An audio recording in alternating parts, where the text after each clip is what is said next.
All right, so we are going live. So welcome to day 2 of Manifesting Your Miracle.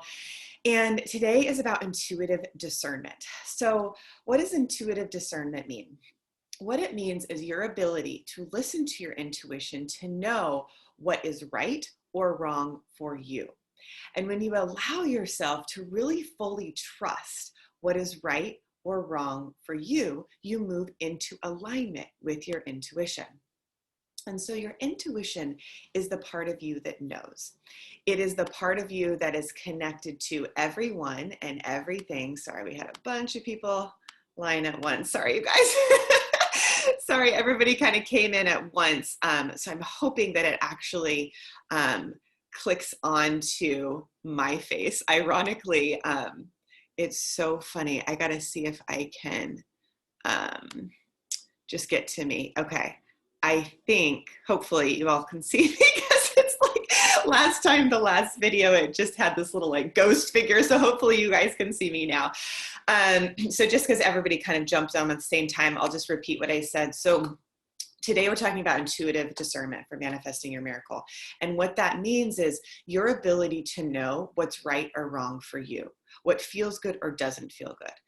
Now, the easiest way I have found is to listen to my gut. So there's 500 million cells in our gut that actually know the truth, right? And so the first key is to move into your body. So like we talked about yesterday, moving from your head to your heart to your gut.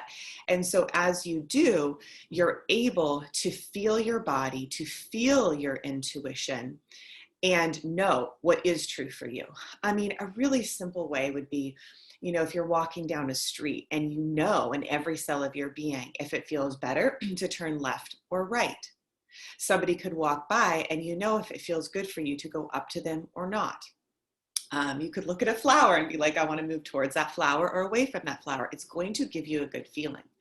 Your intuition, I remember when I started teaching the intuitive success course, is basically saying God's will for you, you could use the word universe, whatever you want, is you being happy. It's you feeling good. So anything that is not that, you can let go of, right? It could be anything, right? You don't need it. So take a moment to feel where you feel your intuition in your body. So like the steps I suggest is moving from your head to your heart to your gut, feeling that intuitive resonance of your yes and your no. And as you start to get that, it's kind of like red light, green light, right? You're going to move towards your yeses and away from your nos. And so the way you navigate your life is following your intuitive discernment. So, you know, you have your amazing miracle that you wrote yesterday.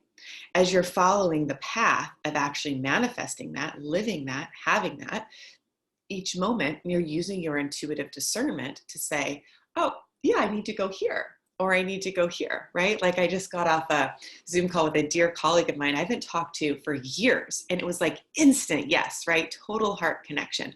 Okay, move towards that, right? So you're going to feel that resonance. The other thing, I just want to just kind of highlight the power of the heart. So for whatever reason, the universe is bringing people, you know, from my past into my life. So I just met a man who I haven't seen for probably 10 years. He's an old client of mine. He's an attorney. And I'm just walking down the beach and we finally looked at each other. I think we've been passing each other for a while. And he's like, Abby Gooch, right? And I was like, yeah. And I'm like, I think you were a client, you know, 10 years ago. He's like, yeah. And so it's like when you are in your heart, the connections that you need to make, whether they're past, present, or future, they start to happen. So then this person tells me about a networking group. Lo and behold, there's like 3 people that I already knew in that networking group, right? So as you're following your intuitive discernment, your yeses, there's going to be heart connections. There's going to be synchronicities and things that start to happen that you're like, oh, I couldn't have figured this out in my head, but I was vibrating to it and I was following my yeses, right? Just like we talked about yesterday, you become the vibration of what you want.